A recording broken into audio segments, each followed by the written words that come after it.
All right, Lakshya Arya is joining us from Jaisalmer to get us more. Lakshya, good morning. Now we've told our viewers about how normalcy is returning to the border towns of India, and also our correspondent from Jammu and Kashmir told us about the situation there. You're there in the western Indian state of Rajasthan. Get us a sense of the situation there. Tell us how has the day begun, and also get us an account of the previous night. Good morning, Preeti. Very good morning. This morning in the border districts of Rajasthan is experiencing the normalcy again. So it's a day second after the agreement, and today as well the normalcy has restored right in Jaisalmer. We can see right behind. You can see right behind me that markets are free to open. There is a free movement of people. Earlier, as per the advisories that were issued from past few days, there was restrictions over the free movement. There were restrictions for the market to open. So there were regulation to market to stay shut down. But still, what's important right here, the people are following the advisories regularly and following the instructions of the district administration regularly. Alongside, the blackout was observed last night in the Jaisalmer from 7:30 to the 6 in the morning, and in the Bardmer from the 8 in the night to the 6 in the morning. So the administration is taking over all precautionary measure for the sake of people, but as per the latest, the normalcy has been returned to the Jaisalmer, to the Bardmer. Things are very normal. There were no suspected movement of any suspected things right in Jaisalmer, right in Bardmer from last 48 hours. So you can see behind me, people are quite happy that things are getting back to the normal in the district of Jaisalmer, which is known very well for its tourists and for its tourist spot. So it's quite believed that very soon the tourists will get back to Jaisalmer as things are on the way to get to normal. Addition to the things in the normalcy, as of right now, the no instruction, no advisory has been issued from railway, but it has been observe that most probably that as the things are going normal, probably the ministries of railway or the railway, the northwestern railway, NWR, may be issuing some advisory or regulation to restore the trains as per the days before days. The tensions were there in the border side, so trains were dismissed. The suspension on the regular operation of few trains that were used to operate it from Bardmer, from the Jaisalmer, was suspended for a while. But right now, it's been most probably that these trains might get started again. So people will get the facilitated, so they can make a free movement right through the Jaisalmer, through the border district, through the Bardmer, etc. There is no as such regulations has been imposed as per they were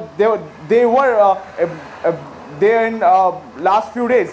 But right now, Right. I have also talked about some of the people right in the locals, right in the outskirts. So they seem quite happy, and they showed their very well trust with the armed forces and with the central government as well. All right, so the situation is returning to normalcy there in Jaisalmer as well. Thank you so much, Lakshya, for joining in with those inputs.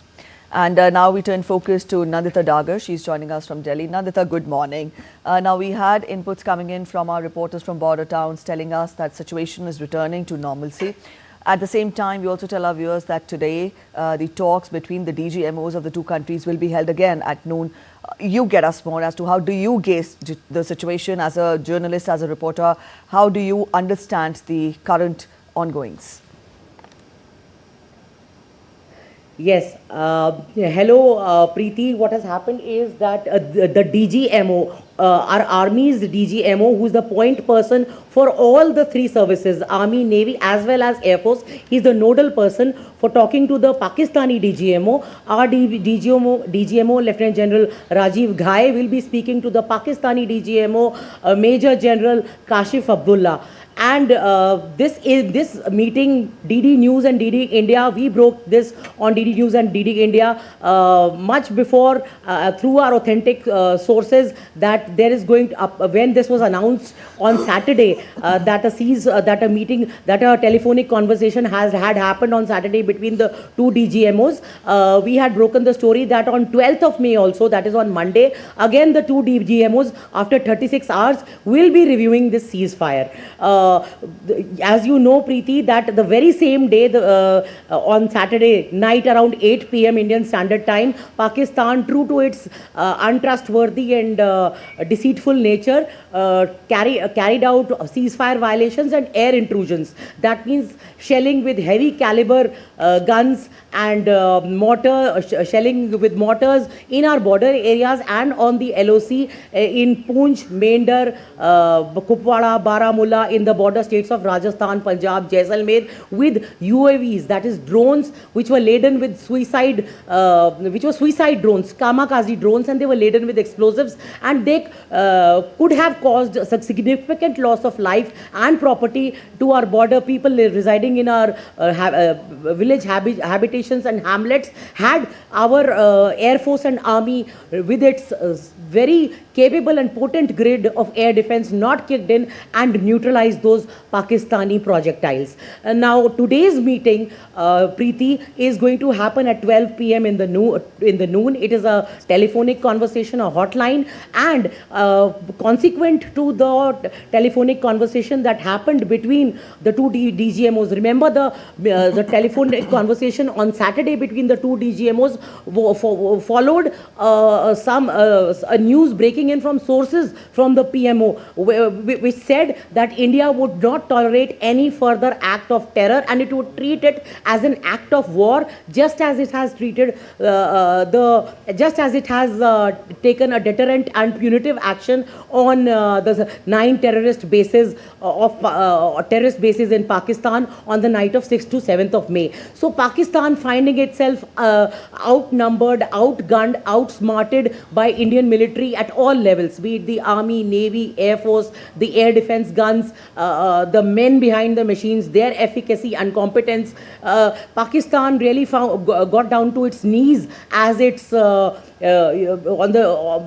as you know, the intervening of 9th and 10th of May, India targeted its air bases, which are vital, critical infrastructure for Pakistan to launch any projectiles, reconnaissance drones or combat drones, etc., into Indian civilian and military infrastructure. In yesterday's press briefing by the 3 Director Generals of Operations of the Navy, Army and Air Force, they made it very clear that India is not the one to escalate. India only carried out punitive and deterrent steps. It was Pakistan which is escalated because India launched precision strikes with air-to-surface missiles on these terrorist camps. No civilian collateral damage occurred in Pakistan. Not even a military infrastructure was touched on the first night of Operation Sindoor. It was Pakistan which the next day violated India's airspace with these projectiles and drones and caused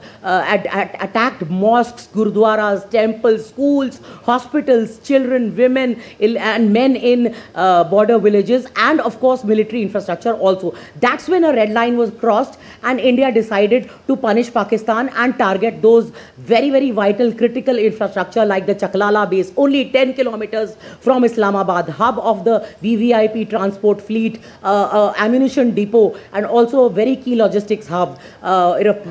Bases like Rafiki and Murid are also very critical. They house Pakistan's fighter jets and reconnaissance drones, Turkish drones, Songar drones, which were also used and detected, neutralized by our Army air defense batteries. All right. Within a complex, in a very state-of-the-art grid of radar systems, electro-optic systems, command and control systems, ground-based batteries, etc.